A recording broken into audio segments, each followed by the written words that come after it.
బాక్సీసన్ తీసుకొని 3 సంవత్సరాలు అవుతుంది. 3 సంవత్సరాల నుంచి ఒక 2 నెలలు మందు ఆకుండా ఉన్నా. మళ్ళీ నెక్స్ట్ టైం మా బామ్మార్దులు మా సడకులు వాళ్ళు కలిసి ఇంటికి పోయి మళ్ళీ వాళ్ళ లేకనే జీవించేది. మా పద్మకు తెలియకపోయేది. ఎప్పటికైనా మందు ఆగుకుంటా మంది చేసుకుంటా. ఇక మా పద్మకు నేను ఎట్లా ఉన్నానో దేవుని లోపల ఉన్నానని మా పద్మకు తెలుసు. నేను చిచ్చోర పనులు ఏమేమి చేశాను అన్నీ చేసేది. నేను ఎవరితో ఎట్లా ఉండాలనో ఏం చేయాలనో మార్కెట్కి పోయినా కానీ మా పద్మని తిట్టుకుంటా చేసుకుంటా దేవుని లోపల ఉండకపోయేదాన్ని. కరెక్ట్ చర్చికి వస్తే ప్రార్థన చేసుకునేది మోకాళ్ళ విన్నాడు. ఈ 21 డేస్లో నాకు ఏమర్థమైందంటే నేను తొలుతనాడు వచ్చినాడు అసలు మోకాలమైన కూర్చోలేదు. అసలు మోకాలమైన కూర్చోలేదు, ప్రార్థన చేయడానికి వస్తలేదు. సింహాన్ని ఏమన్నాడు, మోకాళ్ళ మీద కూర్చొని ప్రార్థన చేయాలి, గంట సేపు కూర్చోవాలి, ప్రార్థన చేయాలన్నాడు. అంటే నేనేం చేసిన దేవిని అడుగుతున్నా, నేను ఎందుకు మోకాళ్ళ మీద కూర్చుంటలేను, కూర్చోవాలి, ప్రార్థన చేయాలి, ప్రార్థన చేసే కృప నాకు దయచేయి ఆయన అని అడిగితే మొత్తం 2 వారాల నుంచి గంట సేపు ప్రార్థనలు అట్లే కూర్చుంటున్నా. గంట సేపు అట్లే కూర్చున్నా. నాకేమైందంటే నా కొడుకు గురించి నాకు చాలా ఇబ్బంది, నాకు మస్తు బాధ అనిపిస్తుంది. నా కొడుకు అంటే చిన్న వాళ్ళు పెద్దగా అవుతారు, వాళ్ళకి మాటలు వస్తున్నాయి చేస్తున్నారు. నాకు అమ్మ నాయన లేరు, వీళ్ళకి అమ్మ నాయన లేరు, నేను నొక్కని. దేవుడు నన్ను నా భార్య నా పిల్లలను చూసి నాకు బైక్నిచ్చాను. పోయిన సంవత్సరంలో బైక్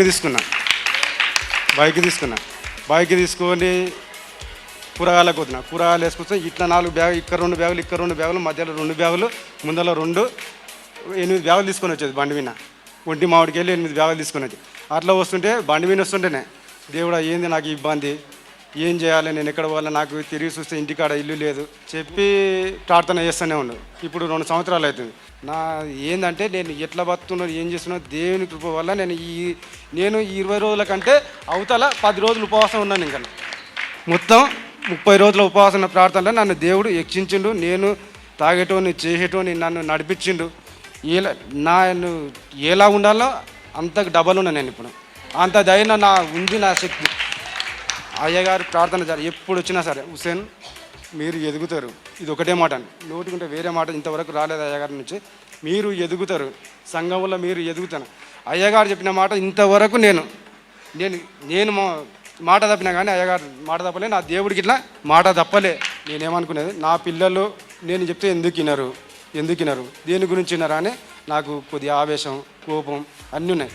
ఈ ఉపవాసన ప్రార్థనలకు వచ్చినాక నేను మారాలి, నా దేవునితో నడవాలి, నా కళ్ళు దేవునికి, నా చెవులు దేవునికి, నా నోరు దేవునికి, నా నడక నేను దేవునితో నడవాలి అని దేవునికి ప్రార్థన చేసుకుంటూ నేను నన్ను ఇరగొట్టాలి. సింహాన్ని అన్నాడా జుమ్ముకోతే ఎట్లా ఎరుగుతాం అని అట్లా నన్ను ఇరగొట్టి నా దేవుడి సజీవ లెక్కలు ఇప్పుడు ఉంచినందుకు దేవునికి నా ధన్యవాదాలు. మా పాస్టర్ గారికి నమస్కారం.